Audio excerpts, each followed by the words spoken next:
8 years. That's how long I'd been chasing ghosts through Chicago's underbelly, piecing together a puzzle that nobody wanted me to solve. My father disappeared when I was 18 years old. One day he was there, the next day he was gone. No note, no explanation. Just official papers saying he was dead, and a city that seemed determined to forget he'd ever existed. The police called it a closed case. My mother called it a tragedy, and never recovered. I called it a lie, and I built my entire career around proving it. By the time I turned 28, my investigation had consumed most of my life. I'd taken on freelance writing assignments, pieces about urban development, city corruption, anything that paid rent on my apartment and left me enough time to dig deeper into the things that mattered. My editor at the Tribune thought I was wasting potential on small stories. He didn't know about the real work. Nobody knew. The connection started appearing in 2017. 12 people disappeared over a decade. All of them connected to one organization, the Sassolini family. All of them worked in various capacities: construction, logistics, administrative roles. All of them vanished without trace or explanation. Official records said they moved away, changed careers, relocated to different states. But when I tracked their families, dug through property records and financial documents, the pattern became undeniable. They didn't leave. They were erased. At the center of everything was Gabriel Sassolini, 35 years old. Took control of the organization after his grandfather retired. Handsome in that dangerous way. The kind of face that appeared in society pages and criminal databases with equal frequency. He was untouchable, connected to police, to politicians, to people with power that existed in the spaces between law and chaos. My apartment walls told the story in photographs and red string. Maps of Chicago marked with locations where people disappeared. Bank transfers that didn't make sense. Security footage from businesses near the docks, pixelated and grainy, showing figures that might have been something or might have been nothing. The kind of evidence that would make any lawyer laugh me out of a room, but the kind of pattern that kept me awake at night. I'd been working through the night again, staring at my screen, cross-referencing construction permits with property ownership records. A warehouse scheduled for demolition had caught my attention. No official permits on file. No documentation that suggested it should exist. But it did exist. I'd driven past it twice. It was real, concrete, and steel and rust, defying the bureaucratic erasure someone had attempted. The smart choice was to hire a private investigator, to go to the police, to approach my editor with something concrete instead of conspiracy theories. But smart choices had never been my strength. Besides, going through official channels meant people would know I was asking questions. It meant someone could stop me before I found answers. October 15th, Wednesday evening. The forecast predicted rain moving in from the west, but the sky already looked angry, dark in a way that suggested the storm would arrive sooner than expected. I parked 3 blocks from the warehouse, in an industrial area where nobody paid attention to unfamiliar cars. I wore dark clothes, nothing threatening, nothing that screamed investigator, just a woman with a camera and a notebook, someone who might be doing urban photography or research for a writing project. Innocuous, invisible. The warehouse sat silent when I approached. No lights, no visible security. But absence of security was its own kind of warning. Professional operations didn't leave anything to chance. If this place had no obvious protection, it meant the important protection was invisible. I made it inside through a side door that had been welded shut decades ago, but was actually just painted that way. The interior was hollow, cavernous, filled with the smell of rust and abandonment, and something else underneath that I couldn't identify. I moved carefully, documenting everything with my camera. Storage containers with serial numbers. Equipment. The kind of infrastructure that suggested business. But what kind of business remained unclear. I was so focused on photographing details that I almost missed the sound. Footsteps. Multiple people. Professional, coordinated movement. They weren't trying to hide. They were hunting, and they knew the space well enough not to worry about noise discipline. My heart began moving faster. I moved toward the back of the warehouse, calculating distances and exits. The back wall had a service door that led to the loading area. Beyond that, The Chicago River ran black and industrial. I'd scouted it weeks earlier, a way out that seemed impossible until you understood that impossible was sometimes your only option. I started moving faster. The footsteps behind me accelerated. They'd seen me, or they'd noticed movement, or they'd expected someone and confirmed their suspicions. The calculation didn't matter anymore. Only escape mattered. The loading dock was empty. The night air hit my face. Cold. Damp with coming rain. The drop to the riverside access was further than I'd remembered. Maybe 4 meters. Survivable if you didn't think too hard about the landing, about what the water might contain, about whether anyone could reach you once you were in it. Behind me, I heard the service door open. Voices called out, urgent and sharp. I didn't think. Thinking was for people who had time. I moved to the edge, measured the distance with a glance, and jumped. The fall lasted maybe 2 seconds, but felt eternal. The water arrived like impact with solid concrete, cold that didn't feel like cold anymore. It was erasure. It was pain translated into something beyond pain. It was the absence of everything familiar. My lungs seized, my muscles locked. I kicked toward the surface, toward the concept of oxygen. But the river was moving faster than I could swim. The current pulled me downstream, spinning me, disorienting my sense of direction. Water in my mouth. Water in my lungs. This is what drowning feels like, I thought with surprising clarity. This is how it ends.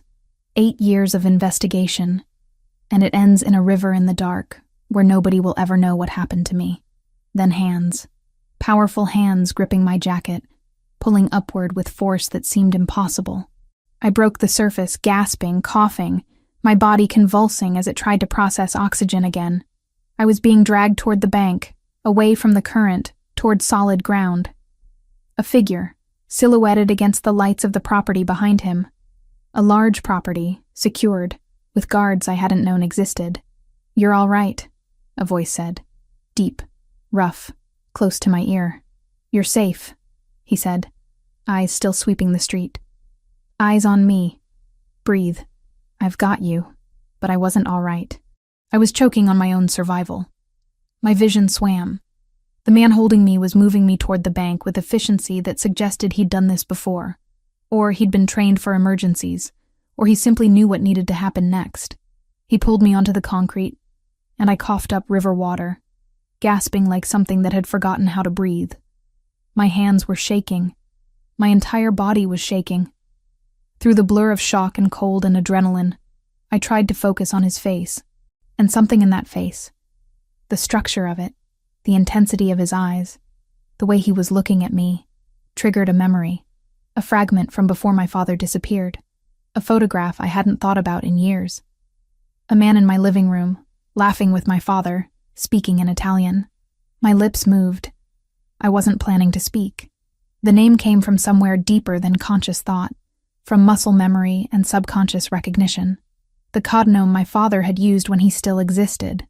The name he'd whispered in our house before everything changed. "Phantom," I breathed. Barely audible, barely more than reflex. The man froze. His hands, which had been supporting me, went absolutely still. His expression changed. Something flickering across his face like a switch being thrown. Recognition. Shock. Understanding. All of it compressed into a single moment. He knew. Somehow, impossibly, this man knew exactly what that name meant. And the realization that I'd just identified myself, revealed myself, placed myself completely at his mercy, hit me with more force than the river. Consciousness returned in fragments. The feeling of soft fabric beneath my cheek, the hum of air conditioning. Voices somewhere distant, speaking Italian too quickly for my drowsy mind to process. I wasn't in the river anymore. That much registered first. Then came the panic. My eyes opened to a bedroom that cost more money than I'd made in the last 3 years. High ceilings, minimalist furniture, the kind of space designed by someone who understood that emptiness projected power. Floor-to-ceiling windows overlooked manicured grounds, and, beyond them, a wall topped with security cameras. Not subtle ones, the kind meant to be seen. I sat up too quickly, and my body reminded me exactly how cold that river had been. Every muscle ached.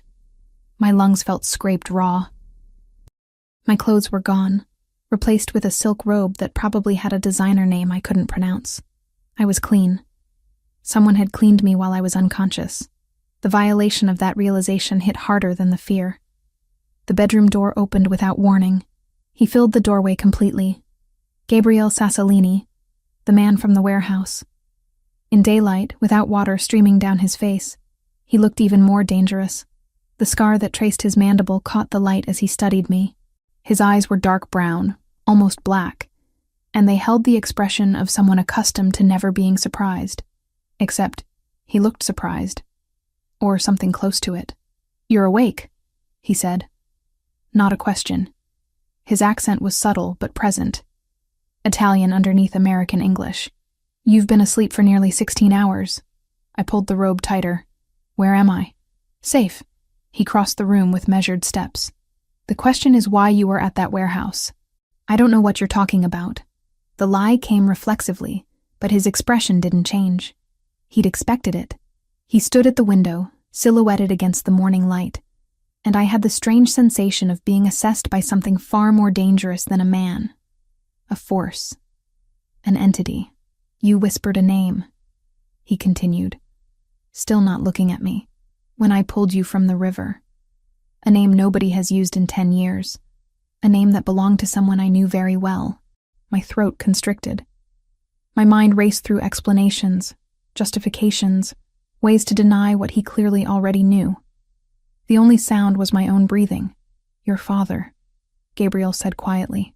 He turned then, and his eyes met mine with such intensity that I had to look away. "Marcus Richardson. Phantom. You called him that. I don't know what you mean. He was my closest friend, my business partner. Then one day he vanished, left no note, no explanation, no goodbye." Gabriel moved closer, and I pressed myself backward into the headboard.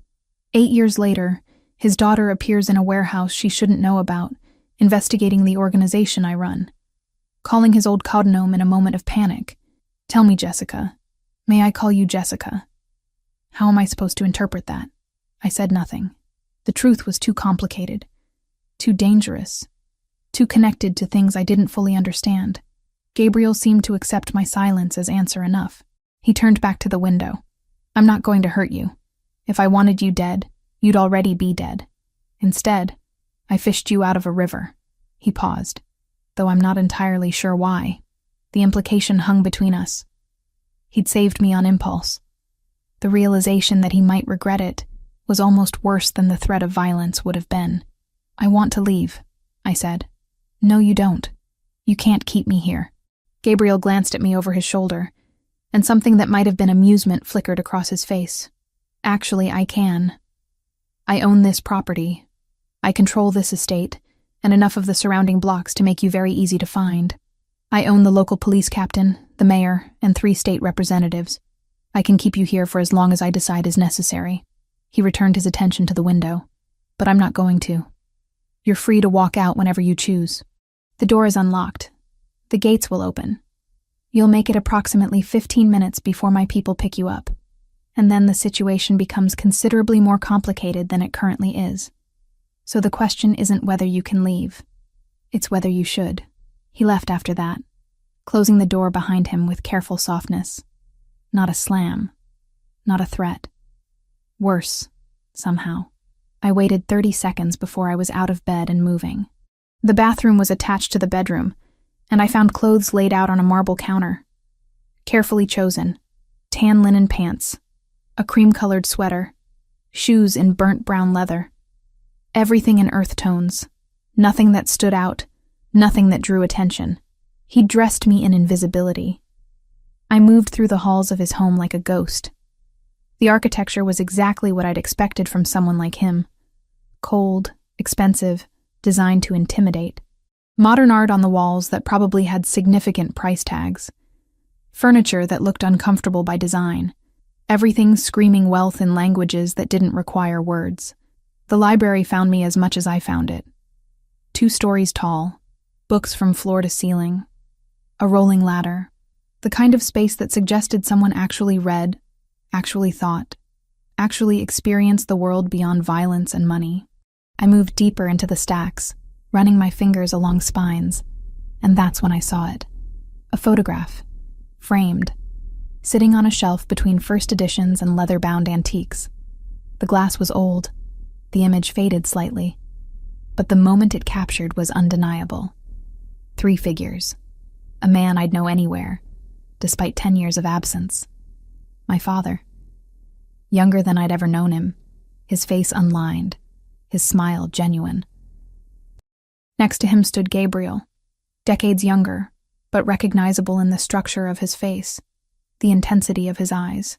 And between them, small and laughing, was me, 8 years old, before the abandonment, before the disappearance, before I learned that fathers could simply choose to evaporate.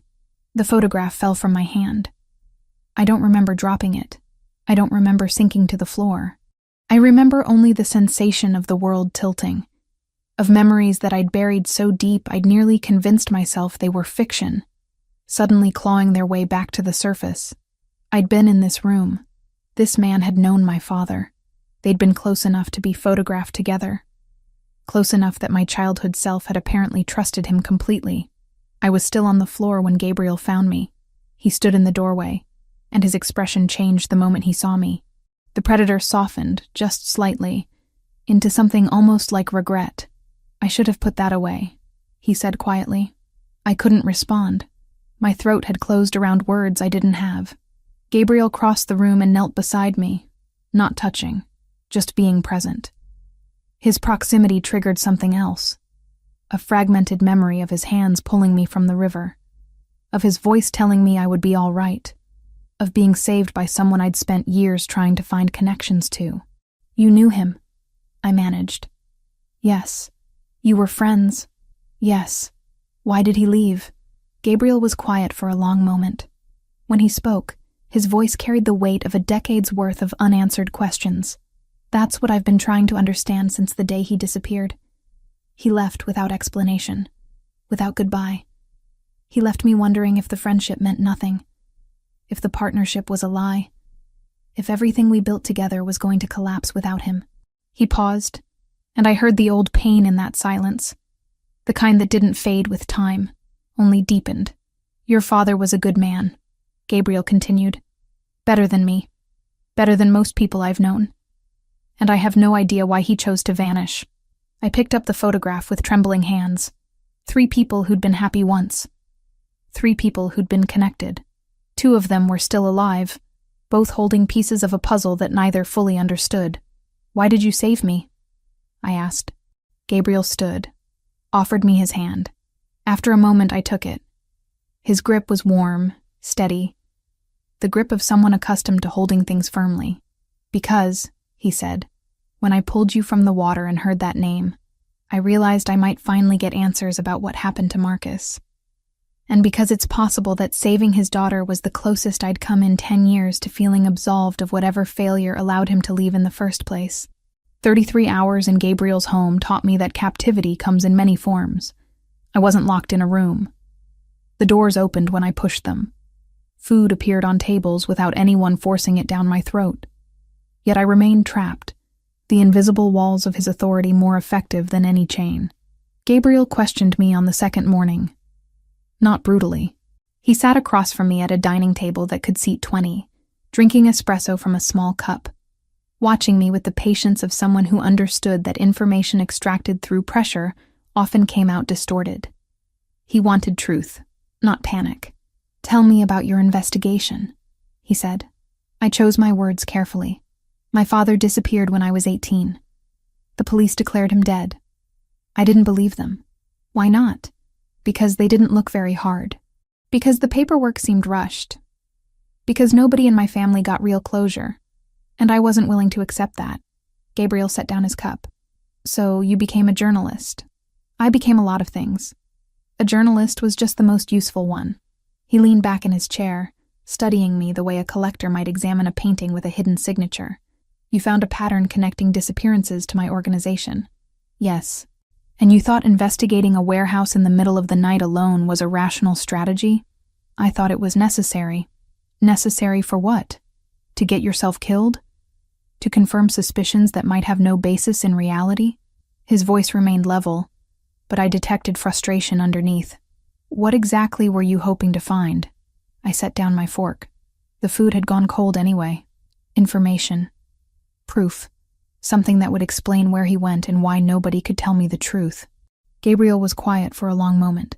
His eyes moved across my face like he was reading text in a language he'd almost forgotten. Your father's name wasn't Marcus Richardson when I knew him. The statement landed like a grenade. I forced myself to keep breathing, to maintain the facade of composure, even as my mind raced through implications. In the organization, he went by Phantom. That was his operational designation. He worked for my family for 3 years before he disappeared. Gabriel rose from the table and moved to the window, hands clasped behind his back. I trusted him completely. He was my closest advisor on certain matters. We discussed business, politics, the structure of the organization. I told him things I told no one else. What kind of things? I asked carefully. That's not relevant to what I'm about to tell you. He turned back to face me. Marcus came to me one evening, approximately 10 years ago. He told me he was leaving. That night, he said it was necessary for his safety and the safety of his family. I asked him why, and he refused to answer. He simply said that if I valued our friendship, I would accept his departure without questions, and I would never attempt to find him. My throat tightened. And you let him go. I didn't have a choice. Marcus was intelligent enough to understand that if I pursued him, it would become a matter of organizational obligation rather than personal friendship. He was protecting me by removing the situation before it escalated. Gabriel returned to the table. What I want to understand is how his daughter ended up investigating crimes connected to my organization. How does someone go from private grief to public investigation without someone noticing? How did you stay invisible long enough to become dangerous? I couldn't answer honestly without revealing just how long I'd been digging, how many small sources I'd cultivated, how carefully I'd constructed a narrative that made sense only to me. Honesty would expose the depth of my obsession, but lying would give him reason to distrust everything I said going forward. I started small, I finally said, looking at public records, deaths that didn't make sense, disappearances that the police closed too quickly. Most leads went nowhere. Some led to people who worked for you. I connected dots that probably should have stayed unconnected, but you connected them anyway. Yes. Gabriel studied me with an expression I couldn't decode. Not anger, not disappointment. Something more complex. Your father would be furious with you, taking risks like that, drawing attention, becoming the kind of liability that organizations like mine eliminate without hesitation. He's not here to be furious, I said quietly. No, he's not. Gabriel moved to the window again, this time looking out at the grounds beyond the glass. I've spent 10 years wondering what I did wrong. What aspect of our partnership was false? What I missed that made him desperate enough to run in the middle of the night? He paused. Now I'm wondering if perhaps he ran precisely to keep me from finding out something that would have destroyed our friendship. I understood what he was offering. An alliance based on mutual need. He wanted answers about my father. I wanted the same answers. Together we might find them. Separately, we would remain stuck in our respective forms of grief. I need to call my editor, I said. He'll be looking for me. Your editor thinks you're in Wisconsin researching a story about rural property development. You texted him that you had a source who didn't want contact until you had substantive material. The message came from your phone, from this location. It's about a 3-hour drive after I brought you here. Horror flooded through me. You impersonated me. I protected you. There's a difference. Gabriel turned from the window. Your editor isn't searching for you because he believes you're fine. Your phone has been silent because I needed time to understand who you are and what you represent before other people started asking questions. That's not protection. That's manipulation. Yes, it is. He didn't deny it. In my experience, Jessica, those two things are often indistinguishable. The question is whether the manipulation serves your interests or works against them.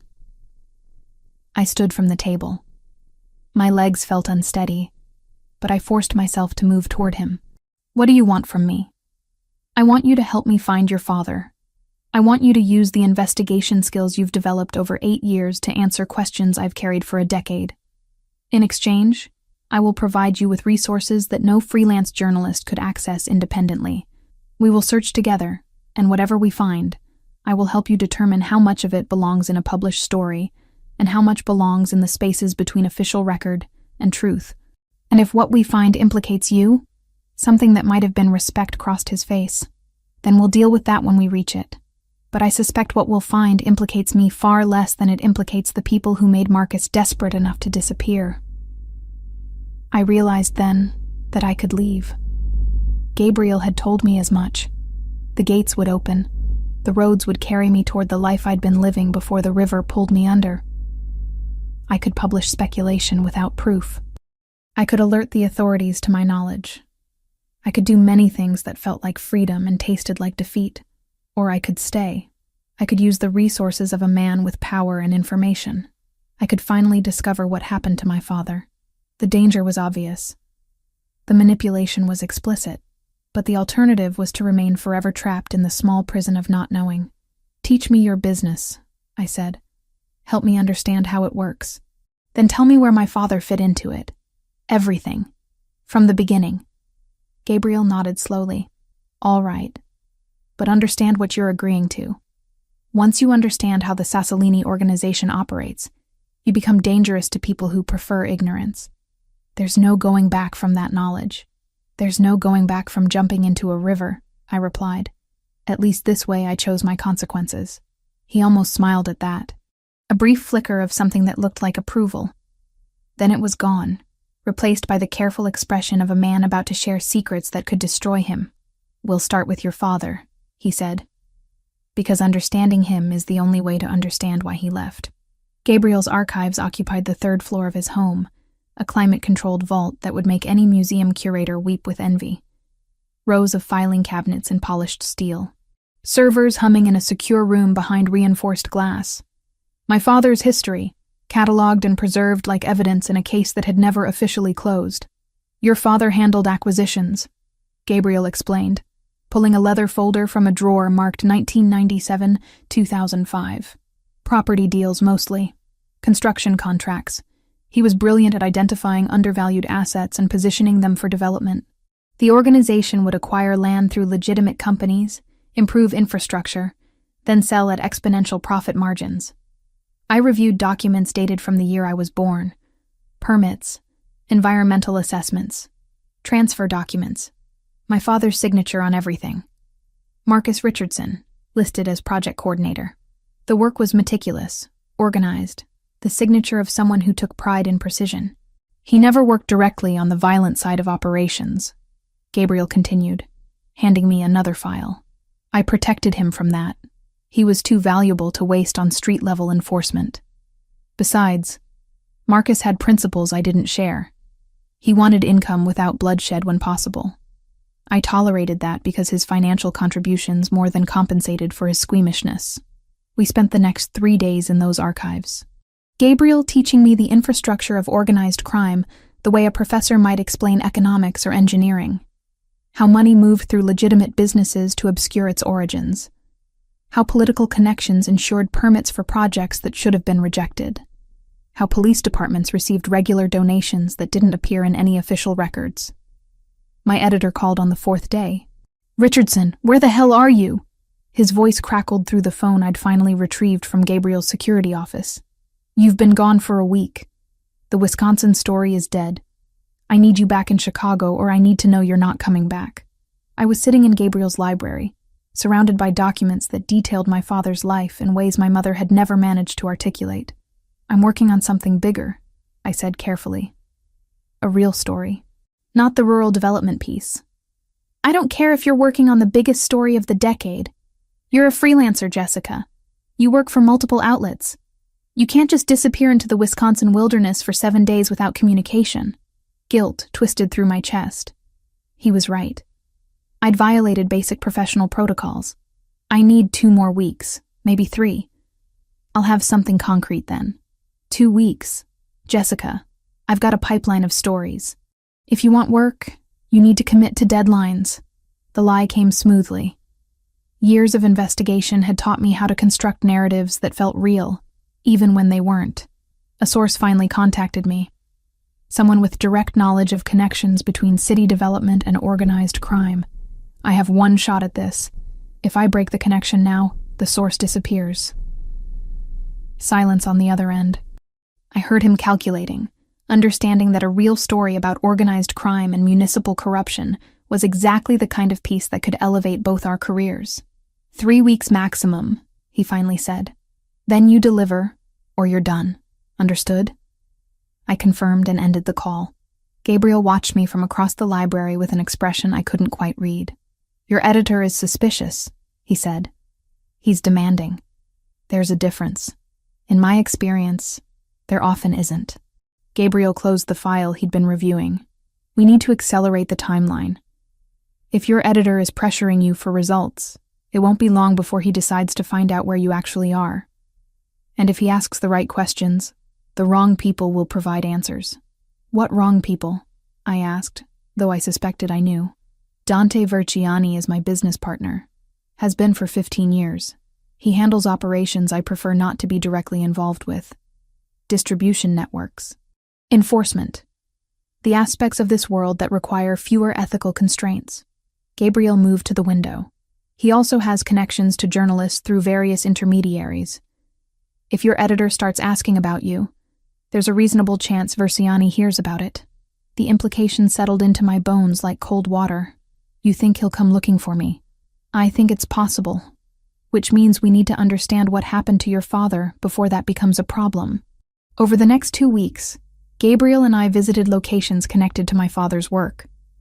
An office building in the financial district that housed shell companies. A construction site on the south side, where a community center had been built on land my father had negotiated. A warehouse near the docks where legitimate imports of Italian wines arrived monthly, though Gabriel admitted the wine was a secondary commodity to whatever else moved through the facility. At each location, Gabriel revealed pieces of the story he'd constructed in the decade since Marcus disappeared. 3 weeks before he left, your father requested a private meeting. He told me that he'd discovered something during a routine inspection of properties we were acquiring. Something that suggested corruption in the upper ranks of the organization. Specifically, he suspected that one of my trusted advisors was selling operational information to a rival family. Verciani? I asked. I didn't know that at the time. But yes, probably. Your father was careful with accusations. He had documentation, he said. Proof. He wanted to present it to me privately, because going through official channels might result in information leakage if the corruption ran deeper than he suspected. But he never presented the proof, I said. No. The next day, he came to me and said he'd changed his mind, said the evidence was inconclusive, that he'd been paranoid. He asked me to forget the entire conversation. Gabriel's voice carried the weight of a decade-old betrayal. I assumed he'd been threatened, that someone learned about his investigation and convinced him to back away. I nearly ordered a full internal investigation, but Marcus begged me not to. Said that if I pursued it, he'd be marked as a liability. Said the safest thing for everyone was to let it go. And you did. I did, because he was my best friend, and he was asking me to trust him. 2 days later, he was gone. I processed this information while staring out at the Chicago skyline. My father hadn't abandoned Gabriel out of malice or betrayal. He'd sacrificed their friendship to protect him. He thought you were involved, I said quietly. He found evidence that Verciani was compromised, but he couldn't be sure how deep the corruption ran. He couldn't risk you becoming a target by investigating, so he disappeared rather than put you in danger. Gabriel didn't respond immediately. When he finally spoke, his voice was quiet. That's what I've suspected for the last decade. But suspicion and certainty are different things, Jessica. I need to know for sure. How? We have to find him, Gabriel said simply. We have to locate your father and ask him directly what he discovered, what he feared, and why he thought disappearing was preferable to trusting me with the truth. The weight of that task settled between us. My father had vanished deliberately, carefully, leaving no traces. The official record said he was dead. Any other trail had been buried under 10 years of intentional obscurity. But Gabriel had resources I'd never possessed. Connections within federal agencies, access to informants, the kind of organizational power that could move through bureaucratic channels that would take journalists months to navigate. And I had something equally valuable. I had legitimacy. I had credentials.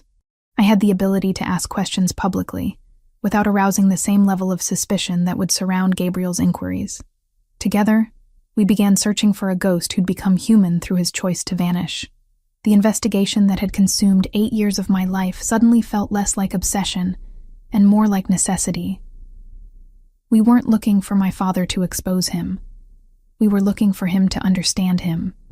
And somewhere in that distinction lay the truth that had eluded me since he disappeared. That evening, alone in my guest room, I found myself wondering if proximity to Gabriel was clouding my judgment, whether the authority in his voice and the certainty in his movements were making me forget that he was, fundamentally, a criminal, whether my need for answers had made me complicit in something I didn't fully understand. But those doubts faded when I thought about my father's choice. He'd trusted Gabriel enough to sacrifice their friendship. He'd believed in the man's essential goodness strongly enough to protect him through disappearance rather than betrayal. If Marcus had trusted him, maybe I could too. At least for now. At least until we found the truth that both of us had been searching for in different ways. The pressure from my editor intensified on the 4th day of investigating with Gabriel. 3 calls in succession, each one more demanding than the last. I sat in Gabriel's office, phone pressed to my ear, trying to construct explanations that wouldn't trigger further suspicion. "I need something concrete," my editor repeated. His tone had shifted from curiosity to calculation. "Right now you have theories and fragments. Organize them into an actual narrative or find a new assignment." After we disconnected, I sat in silence. Gabriel watched from behind his desk, understanding without explanation what the conversation had cost me. "He's losing patience," I said. "Your editor isn't the problem," Gabriel replied quietly. He set down his phone and moved to the window. "One of my associates just informed me that Dante Versiani has been asking questions about you. Specifically about your background, about your work as a journalist, about your recent disappearance." The air in the room seemed to thin. "How did he find out about me?" "He's had people monitoring your apartment. When you didn't return for a week, he became curious. He has contacts within journalism circles. It didn't take long for someone to mention that you'd been investigating connections to organized crime." Gabriel turned from the window, and his expression had hardened into something colder than I'd seen since the river. "Versiani is smart enough to understand that a journalist investigating your father's disappearance could eventually connect dots that lead directly to him, which means you've become dangerous to him. And dangerous people don't remain alive very long in his calculus. What will he do? He'll try to eliminate the threat. You." The statement landed without inflection, just fact. Gabriel moved closer, and I could see the tension in his shoulders, the controlled fury beneath his composed exterior. "I'm moving you," he said. "Tonight. We're leaving Chicago." "No." The refusal came automatically. "I'm not running again. My father ran. I'm not doing the same thing. Jessica, we're close to finding him. You said so yourself. 2 more days, maybe 3, and your contact in the federal program would have location information. I'm not abandoning that. Not now." Gabriel's jaw tightened. "You would choose pursuit over survival? I would choose answers over safety." He studied me with an intensity that made my skin feel exposed. "Then we do this differently. You don't go anywhere alone. You stay within protective distance from my people. And if Versiani makes a move, we respond decisively." We didn't wait long for that response to become necessary. The following morning, I left Gabriel's home for a controlled meeting with my editor.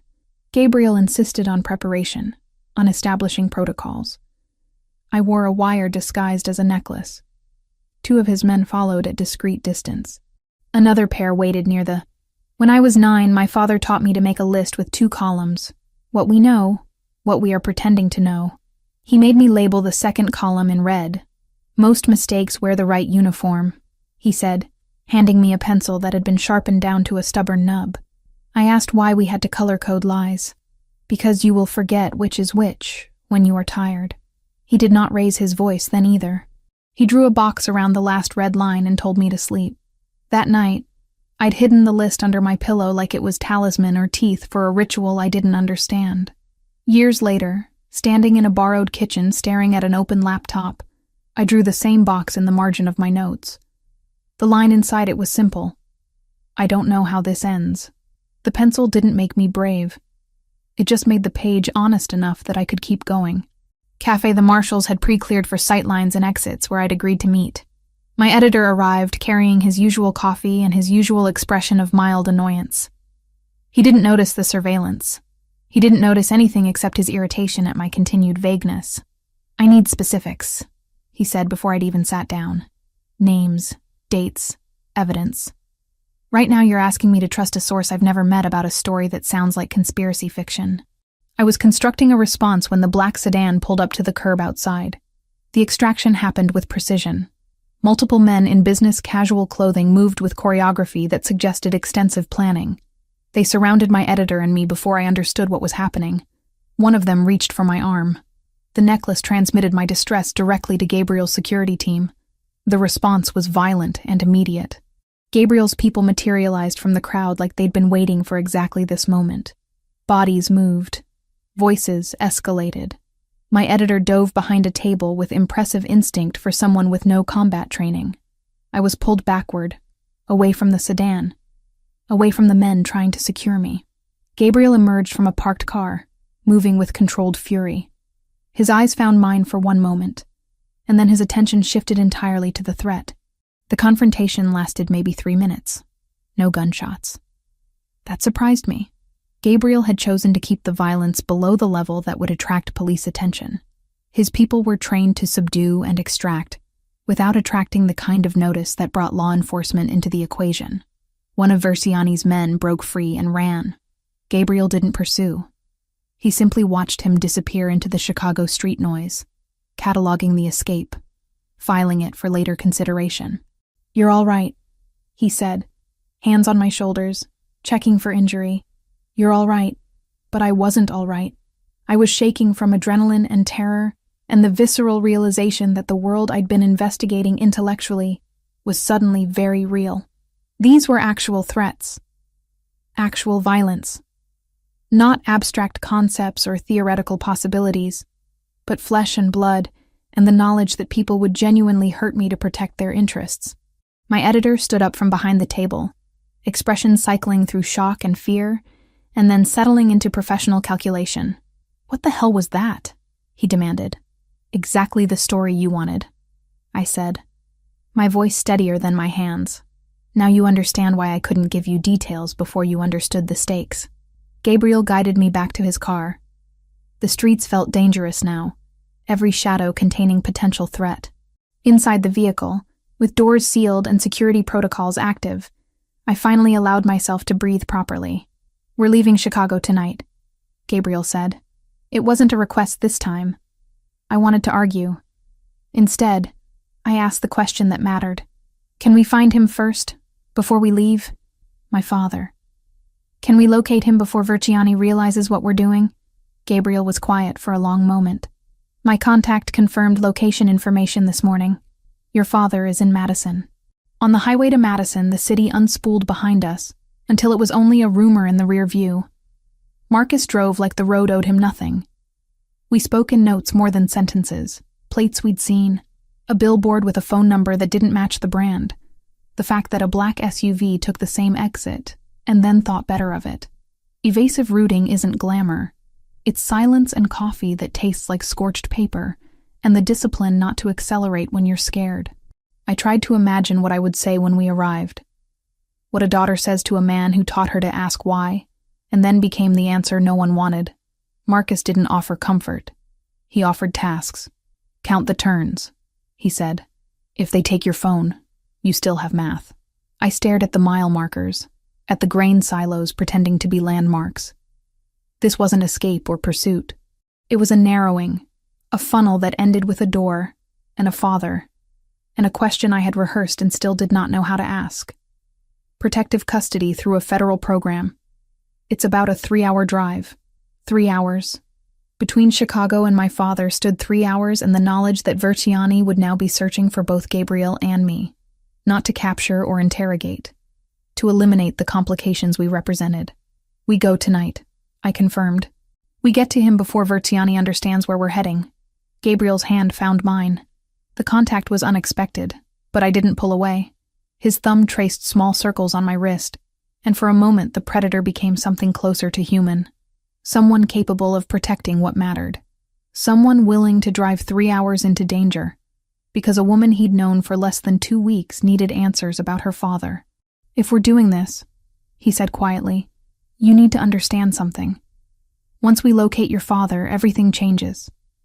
Whatever he tells us about why he disappeared, about what Verciani did, about the corruption in my organization, that knowledge becomes dangerous. It becomes the kind of information that either needs to stay secret or needs to be exposed in ways that will destroy my operation and possibly put your life in permanent jeopardy. I understand. Do you?" His eyes held mine. "Because once you have that information, Jessica, there's no going back to the life you had before. You'll be changed. Both of us will be." I thought about the woman I'd been before the river pulled me under. The woman obsessed with ghosts and patterns, and truth existing in spaces no one wanted to examine. The woman who'd been willing to risk everything for answers. "Take me to my father," I said. "Everything else we'll face when we have to." Gabriel drove us through the Chicago night toward answers that waited 3 hours away in Madison. Behind us, the city receded into darkness. Ahead of us lay the possibility of finally understanding why my father had chosen to vanish. And somewhere in the space between past and future, the truth that would either bind us together or destroy us completely. The safe house sat on a quiet residential street in Madison, a 2-story colonial with blue shutters and a white picket fence that screamed normalcy. Gabriel parked 2 blocks away and we walked the distance in silence, our footsteps deliberate and measured. His security team had already confirmed the location was secure, that no one had followed us from Chicago, that the federal marshals assigned to my father's protection were expecting our arrival. The door opened before we could knock. A man in his mid-50s stood in the threshold, and for a moment I couldn't reconcile the image with my memories. 10 years had marked him. Gray had invaded his dark hair completely. His face carried lines that spoke of chronic stress and sleepless nights. But his eyes were exactly as I remembered. Sharp, intelligent, carrying the weight of secrets. "Jessica," he said, and my name in his voice broke something inside me that I didn't know was broken. "My God, you're all grown up." I couldn't move, couldn't breathe properly. Gabriel placed a steady hand on my lower back, and the contact grounded me enough to step forward. Marcus Richardson looked past me to Gabriel, and recognition flickered across his face. Recognition and something else. Guilt, maybe. Or regret. He extended his hand, and Gabriel accepted it with a grip that lasted longer than a normal greeting. "You came," Marcus said quietly. "My daughter led me here," Gabriel replied. The words were measured, controlled, but I detected the emotion underneath. Decade-old rage and hurt and confusion compressed into 3 words. We moved inside. The house was sparse, impersonal, the kind of temporary dwelling that people occupied without leaving traces. Federal protection meant isolation. It meant assuming a new identity and abandoning the life you'd built. It meant looking at photographs of your child through a screen and wondering if you'd made the right choice. Marcus sat across from both of us, and the interrogation began without formal preamble. "Why?" Gabriel asked. 10 years. "Why disappear without telling me?" "Because you would have asked me to stay," Marcus said quietly, "and if I stayed, you would have been in danger." The moment I discovered what Dante was doing, the moment I understood the scope of the corruption, I became a liability. But more than that, I became a threat to you. I leaned forward. "What did you discover?" Marcus looked at me with an expression I couldn't quite parse. Sadness, love, regret all layered together. Dante wasn't just selling information to rival organizations. He was selling operational details to multiple families. The Russians, the Gulf Cartel, even the Verciani family from the old country. He was building a network that would have allowed outside organizations to either control or destroy the Sassolini operation from within. Gabriel's jaw tightened. I suspected as much after you disappeared, but I couldn't prove it, because I took the proof with me, Marcus continued. I had documentation, bank records, communication logs, everything necessary to expose him completely. I was going to present it to you, but I realized something that night. I realized that even if you believed me, even if you wanted to act against Dante, his reach extended into places that made him dangerous. He had connections to federal agencies.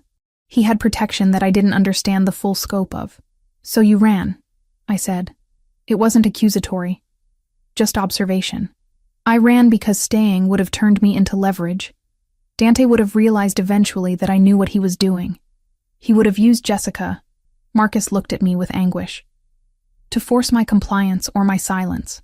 By disappearing, by entering the federal program, I became worthless to him. I removed the liability. You also removed yourself, Gabriel said quietly. From my life. From our friendship. Marcus stood and moved to the window. Outside, Madison's residential streets carried on with ordinary people living ordinary lives. I couldn't tell you the truth without putting you in an impossible position. You would have had to choose between prosecuting your partner and protecting your operation. Either choice would have destroyed you. So I made the choice for you. I left. And I've spent 10 years watching from a distance, reading about the Sassolini organization through encrypted channels, knowing that you survived without me, but never being certain you were thriving. I survived because I understood that something fundamental had changed, Gabriel said. Your disappearance forced me to examine my organization differently. It forced me to be suspicious. It made me paranoid enough to survive another decade of Vertiani's slow betrayal. I watched the two men reconcile with the vocabulary of old friends who'd been separated by circumstance rather than malice. The anger in Gabriel's voice was real, but so was the understanding. My father hadn't abandoned him.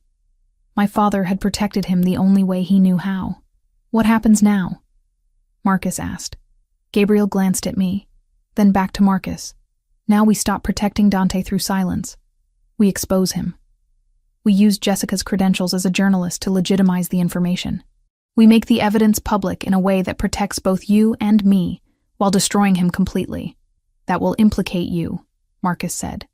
People will know you were involved in operations that I've been involved in my entire life, Gabriel interrupted. But I've built my organization on the principle that I don't prey on innocents, and I don't traffic in information that damages people who can't defend themselves. Dante violated both principles. More than that, he violated the trust I placed in him. So yes, some of what becomes public will damage me, but it will destroy him, and that's an acceptable exchange. Federal marshals moved through the background of our conversation, preparing documents and secure communications that would allow Jessica to coordinate with authorities while protecting Marcus's location. The mechanics of dismantling a decade of careful corruption began unfolding around us. I sat with my father alone for a few moments while Gabriel coordinated logistics. I'm sorry, he said simply. For what? For missing your life, for not being there, for choosing organizational loyalty over my own daughter. I realized then that 10 years of his absence hadn't been abandonment. It had been sacrifice, the kind of choice that looked selfish from the outside, but was rooted in protection and love. Gabriel has been kind to me, I said. Since the river. Marcus nodded slowly. Gabriel is a good man in terrible circumstances. He's always been that way. When I realized I had to leave, knowing he would be the one person I left behind, was the hardest part. We didn't resolve the decade of separation in a single conversation. Reconciliation wasn't that simple, but we began the process of understanding how different choices had led us to the same moment. Different paths converging at Madison, at this small house, at the beginning of the end for Dante Verciani, and everything he'd built through betrayal. Gabriel drove us back toward Chicago as the night deepened. My father would remain in protective custody, but now with purpose. Now as a cooperating witness who would help dismantle the corruption from within. I sat in the passenger seat, watching Gabriel's profile against the darkness, understanding finally that saving me from the river hadn't been coincidence or impulse. It had been the universe offering him a second chance at the friendship he'd lost. And he was taking it. Consequences be damned. The federal building occupied an entire block in downtown Chicago, all glass and steel and the kind of architectural confidence that only government institutions seem to possess. Gabriel waited in a parking garage while I ascended to meet with Special Agent Catherine Morrison, a no-nonsense woman in her 50s who'd spent 2 decades prosecuting organized crime cases. Agent Morrison insisted on a coordinated release, evidence first under seal, publication second under counsel's guidance. Agent Morrison laid out the plan like he was folding a map on a windy roof. No heroics. We staged the material, we locked chain of custody, we let defense hang itself on its own filings. He tapped the table twice, not for emphasis but to mark sequence. He wanted redundancies, 2 copies, 2 couriers, 2 clocks. I don't need you brave, he said. I need you boring and on time. He walked me through the protocol for contact. A word only we would use if grabbed, a second if I needed the meeting burned. He did not raise his voice. He did not call it protection. It was housekeeping with consequences. When I asked if the article could move a day earlier, he shook his head. Evidence first under seal, publication second under counsel's guidance. Not romance, timing. I wrote the order down like it could steady my hands. He didn't smile. Good. Now do it again with your eyes closed. Not romance, timing. Your father's testimony is valuable, Morrison said, sliding a document across her desk. But testimony alone isn't enough to dismantle the entire network Versiani built. We need corroborating evidence. We need documentation that connects him to specific crimes. We need someone on the inside who can testify about his operational methods. I can provide that, I said, through journalism. I'll publish an investigation that connects Versiani to the corruption. I'll document his activities, his relationships with rival organizations, his infiltration of your agency. Everything becomes public record, which creates legal pressure and makes continued cooperation less risky for my father. In the newsroom, the lights felt colder because no one wanted to admit they were afraid. Legal sat with a stack of caveats that looked like a tower built from loss. Name what you can prove, the lawyer said. And only what you can prove. My editor watched the draft like it might leap. No poetry in the leady, she said. Not because I don't like it, but because juries don't.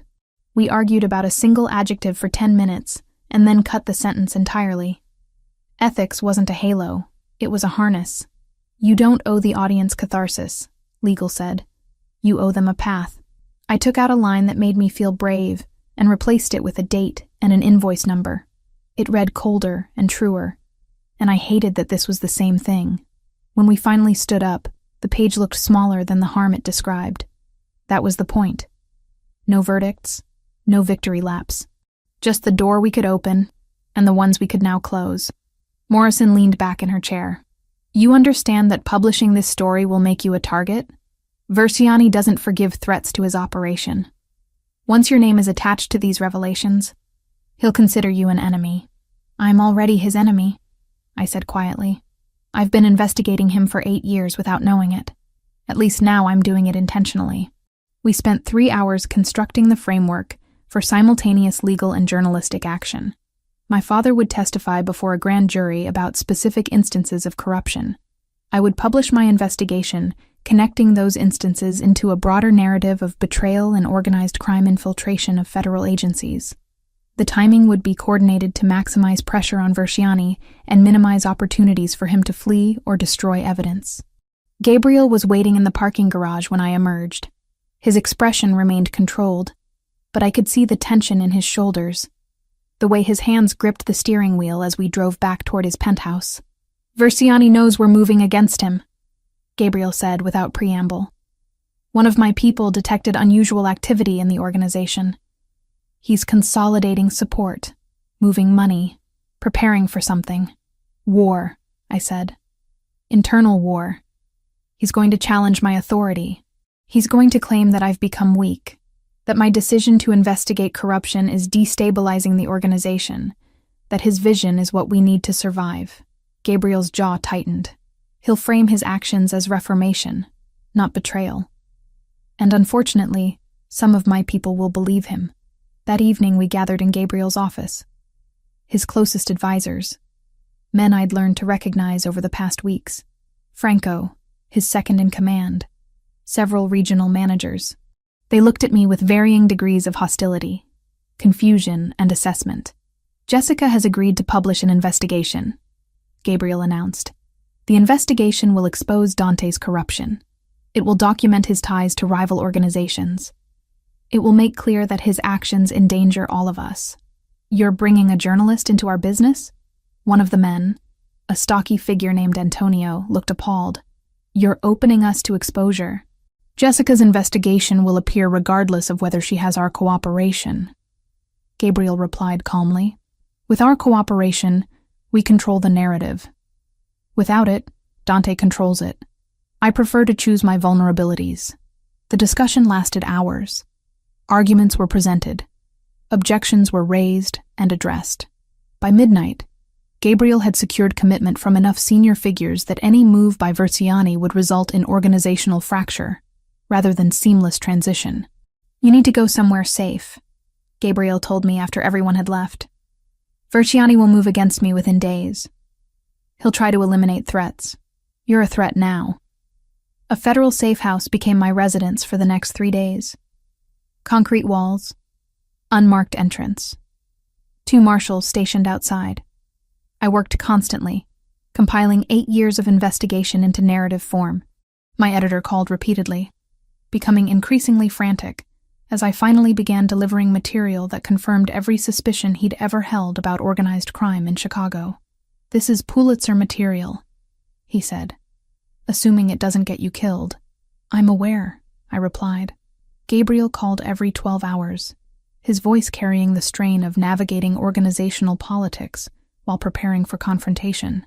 "Verziani has moved against 3 of my people, attempted to convince them to switch allegiance. One of them turned him in immediately. The other 2 pretended to consider his offer while reporting back to me. Is he going to come after you directly?" I asked. "Eventually, but not yet. He's testing the waters first, seeing how many people will support him before he makes his move." The federal prosecutors coordinated with my publication. Timing became everything. My story would publish on Monday morning. The grand jury testimony would occur Monday afternoon. By evening, Verziani would be arrested on preliminary charges. The legal apparatus would move with speed, designed to prevent his escape or destruction of evidence. I spent Sunday evening in the safe house, reviewing my article one final time. 8 years of investigation compressed into 5,000 words. My father's name wasn't mentioned, but his experience threaded through the narrative. Gabriel's organization remained unnamed in most places, referred to simply as the subject organization. But anyone in law enforcement or organized crime would understand exactly what the article described. My editor's message arrived at midnight. "Publication is locked in. No changes. You're changing the city tomorrow, Jessica.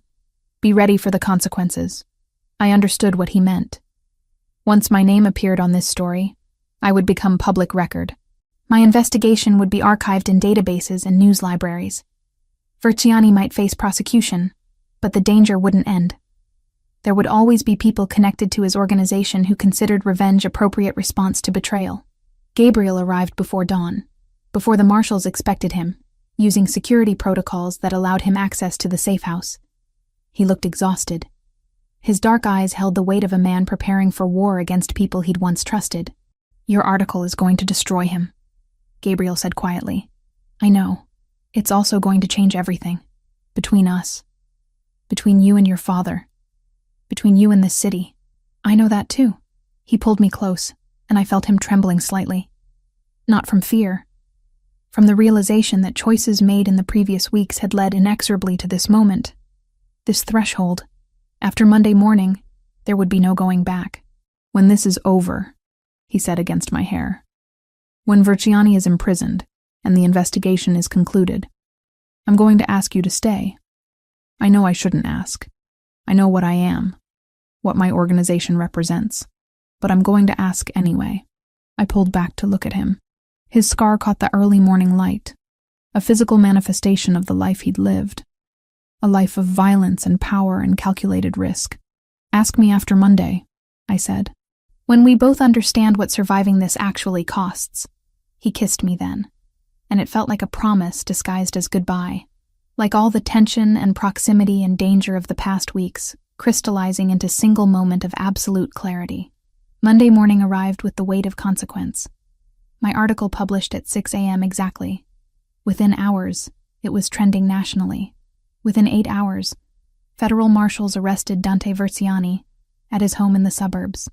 Within 12 hours, my father sat in a federal courthouse and testified about 10 years of observation, documentation, and evidence of systematic corruption. I called my mother the night before the article ran. We didn't talk about forgiveness, only about breathing through whatever would follow. When the story broke and my father's testimony became public record, she didn't say, "I told you so." She said, "I can sleep tonight," and for the first time in a decade I believed her. The 12 names that had started everything didn't stay as red pins on my wall. In the filings unsealed after Dante's arrest, 6 appeared as employees funneled through shell contractors. 3 had life insurance anomalies tied to the same brokerage. All 12 intersected properties, Marcus flagged in his notes. I pulled the pins from the board one by one and laid the names flat like they could breathe easier on paper. There were patterns that had hid in plain sight because they wore uniforms we trusted. Vendors with 1 extra initial, contractors with safety records so clean they squeaked. 6 of the 12 had been hired through companies that existed only in mail drops. 3 had life insurance riders written by the same broker who made partner too young to have earned it. On Marcus's map, the intersections weren't roads. They were properties, warehouses with perfect lease histories and no footprints in winter photographs. We weren't chasing ghosts. We were closing the door behind men who thought doors were ornamental. When the filings were unsealed, the neatness of it was the insult. Dates that matched pay cycles, approvals that landed at 4:58 p.m., signatures that shook only when the weather did. The story wouldn't resurrect anybody. It would at last call their absence by its correct name. They weren't ghosts anymore. They were evidence. The machinery of justice, when it finally moved with terrifying efficiency. The confrontation came 3 days after my article published, and my father testified. Gabriel called me to his office, and I found him standing at the window with blood on his cufflinks. Not much. Just enough to suggest someone had recently disagreed with him about organizational structure and decision-making authority. Dante tried to stage a coup, Gabriel said without preamble. He approached 6 senior members and offered them positions in a restructured organization. He promised them we were moving into decline, that federal pressure would destroy everything, that his vision was the only path forward. How many agreed? I asked. None. Gabriel turned from the window. His expression remained composed, but I could see the exhaustion underneath, because I'd already made clear to them what Dante had done. Because your article provided undeniable proof that he'd betrayed us all. Because loyalty, it turns out, still matters when you're willing to defend the people you call family. The legal machinery moved faster than I'd anticipated. Dante Versiani faced charges on 5 counts of racketeering, conspiracy, and information trafficking. His trial would take months, but the outcome seemed inevitable. Federal prosecutors had documentation. They had testimony from my father. They had my published investigation, providing context and corroboration. My editor called me exactly 1 week after the initial publication. "Congratulations," he said. "We're being contacted by every major publication in the country. Requests for interviews, offers to syndicate. Your piece is being taught in journalism schools as an example of investigative reporting." He paused. "I also wanted to tell you personally that we're giving you the promotion. Full-time staff position. Benefits. Predictable income. Everything we discussed before you disappeared into that story. I accepted the position, which meant returning to my apartment. Returning to something resembling normal life. Except normal had fundamentally shifted. I couldn't walk down Michigan Avenue without people recognizing my name. My social media was flooded with messages ranging from congratulation to threats. The story had changed things, exactly as Gabriel had predicted. My father relocated from protective custody to a monitored residence in northern Illinois, close enough to Chicago that Gabriel could visit without it being obvious, far enough that he remained insulated from direct danger. The reconciliation between them was incomplete, but progressing. Two men learning to rebuild friendship across a decade of separation and sacrifice. Gabriel and I existed in the space between definition. Not quite together, not quite separate. He still controlled organized operations that extended across multiple states. I still reported for a newspaper with editorial standards that conflicted with his world. The contradiction created constant tension, the kind that kept us aware of what we were actually risking by remaining proximate. "I could leave," Gabriel said one evening as we sat in his penthouse overlooking Chicago. The city spread below us like something we both inhabited but didn't fully belong to. I could liquidate operations, walk away from the organization, become legitimate. "You wouldn't survive it," I replied quietly. "Not emotionally, not psychologically. This is who you are." "And what are you?" I considered the question carefully. "I'm someone who discovered that chasing truth doesn't always provide the kind of clarity you want. I'm someone who loves a man she shouldn't be able to love. I'm someone who's learning that moral certainty is a luxury fewer people can afford than they claim." Gabriel reached for my hand. The contact was gentle, which somehow made it more intense than any dramatic gesture. "I want you to stay. I know, but you're not going to decide tonight." "No," I agreed. "I'm going to decide every morning whether staying is still the right choice. And maybe that's the most honest thing I can do with both of us." My editor didn't ask questions when I remained in Chicago instead of moving to the main office. He simply sent assignments my way, work that allowed me to maintain proximity to sources and stories that emerged from the chaos Verziani's arrest had triggered. Federal investigations expanded. Organizational restructuring became news. And I reported it all with the careful balance of someone who understood both sides of the conflict. After the story ran, the city didn't fall apart. It flinched. Phones learned a new rhythm. Doors learned to pause before they opened. Anonymous tips arrived like weather, noisy, mostly wrong, occasionally clean. Morrison throttled access until rumor starved. Marcus left the board up but took the pins down. Holes in cork felt truer than thread. I bought a second lock and a quieter kettle. A neighbor I barely knew started walking his dog on my block at the right hours and never said a word about it. None of that was victory. It was maintenance. The kind of work you do when you accept that justice doesn't feel like fireworks. It feels like paperwork that finally adds up. At night, I would reread the paragraph where the facts held hands across the page and remember that I had not been brave, only thorough. Some mornings that was enough. On the others, I borrowed against the quiet and paid it back by noon. 3 months after Verziani's arrest, my father joined Gabriel and me for dinner at a restaurant Gabriel didn't own, but had connections to. The meal was awkward in the way that reconciliation always is, people trying to rebuild bridges across chasms that had seemed unbridgeable. But it was happening. Progress emerged in fragments. "I don't expect forgiveness," my father said to Gabriel during the meal, "for disappearing, for taking the decision away from you." "I don't expect it either," Gabriel replied, "for not pursuing you harder, for allowing doubt to overcome friendship." They were both right, both wrong, both capable of understanding the other's perspective while still carrying the weight of their choices. That night, back at Gabriel's penthouse, I stood on the balcony looking down at the city. Lights reflected off the Chicago River, turning it into something beautiful, despite knowing what lay underneath. Dante Verziani sat in a federal holding facility waiting trial. My father was learning to exist outside protective custody. My editor had accepted that I would work remotely from Chicago indefinitely. Gabriel had consolidated organizational authority and begun implementing reforms that reduced direct violence while maintaining operational effectiveness. Everything had changed. Nothing had fundamentally altered. "Are you thinking about staying?" Gabriel asked, joining me on the balcony.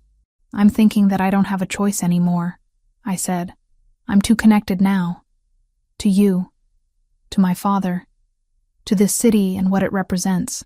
Leaving would be retreat, and I'm finished retreating." Gabriel pulled me close, and I let myself exist in that moment without analyzing it, without projecting futures that might never arrive. The wind off the lake carried the smell of water and Chicago in October, and somewhere below us, the city continued its ordinary business, unaware that small moments of connection were being negotiated in high buildings above their heads. "What happens when Verziani's trial ends?" I asked. "We'll deal with that when it arrives. And when federal prosecutors start looking more closely at your operations." Same answer. I understood then that he wasn't asking me to save him or fix him or be his redemption. He was simply asking me to stay. Knowing that I understood exactly what staying meant, that I was choosing proximity to a man who would never be entirely legitimate, that I was accepting a life built on contradictions and compromise. My phone buzzed with a message from my editor. Another investigation lead, another potential story. I would pursue it tomorrow, maintaining the work that had consumed 8 years of my life before Gabriel existed in it.